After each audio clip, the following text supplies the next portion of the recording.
Hola amigos, Javier here for Hum of the Earth, and today we'll be taking a look at Torreon. When I was on my way to Torreon, or actually where I stayed last in Saltillo, I attended a fiesta, and I was telling some people that I was going to Torreon, and they seemed a little bit confused as to why I was going there. So I then asked them, well, is there a reason I shouldn't go there? Is it dangerous? And the woman that I was speaking to, maybe because I didn't understand Spanish that well, she kind of acted out stabbing me in the gut a few times, which was a little troubling because obviously you don't want that to happen. But I read online and there was kind of mixed reports as to if the city of Torreon was safe or not. So I decided, since it was on the way to where I wanted to go in my itinerary, bicycling through Mexico, I decided I would take the chance and check out the city, but stay alert and really be aware of my environments.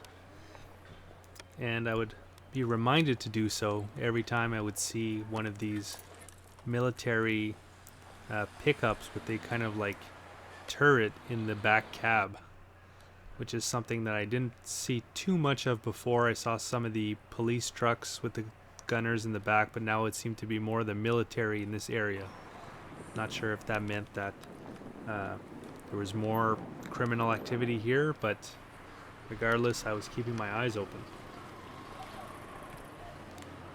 When I arrived in Torreon, I was able to find an affordably priced hotel right in the downtown area for, I think it was less than $20, maybe like $16 or something, which seemed pretty cheap to me at the time, considering I was coming from Monterrey and north of that, where everything was over $20.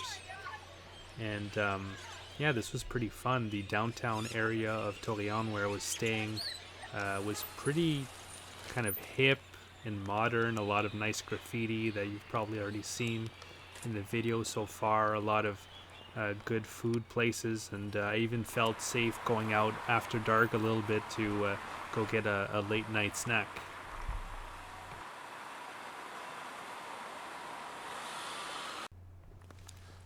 The first thing I wanted to do in Torreon, like I did in Monterrey, was to reach the highest point in the city. And I had read about this place where you could see the entire city, which is definitely interesting for someone who's coming to visit the city. And there were other people here as well. Some were here maybe for the exercise or for the great views, but others were here for neither. Others were here to get closer to God.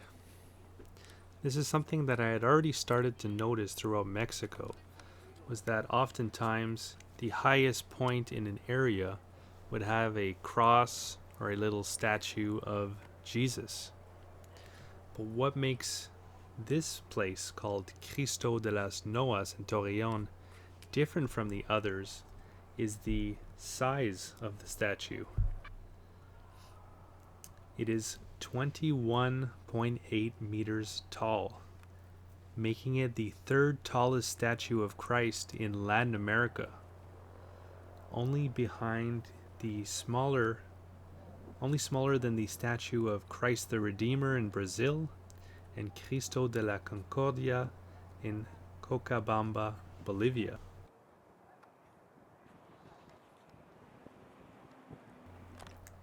The idea behind these statues is that they are built so that Jesus, or God, can look over and protect the people of the area. And I suppose a large statue was in order for the fairly sizable metropolitan population of the area of Torreon and its surroundings. which has a population of 1.5 million people, making it the largest metropolitan area in the state of Coahuila, as well as one of Mexico's most important economic and industrial centers.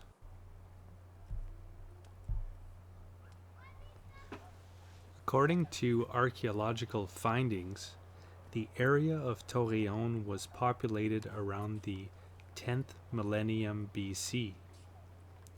The first Spanish mission arrived in 1566.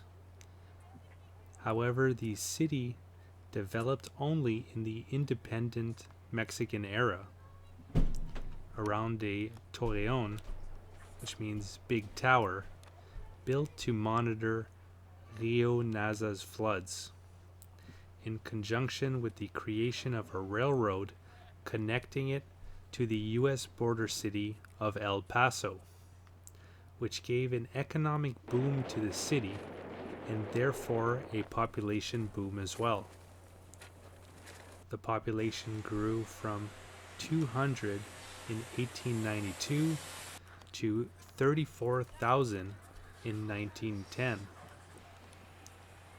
And Torreón received city status in 1907. During the Mexican Revolution, the city was taken more than once. The most prominent character to ever take the city was the Revolutionary General Pancho Villa. During the Revolution, Torreón was also the site of an important convention that led to a deal between the rebellious armies. The city is 56 kilometers southwest of historic San Pedro de las Colonias, where some of the Mexican Revolution battles occurred. After the Mexican Revolution, the city continued to develop economically. During the first years of the 20th century, the primary industry of the city was farming, although other industries later formed and were established in the area.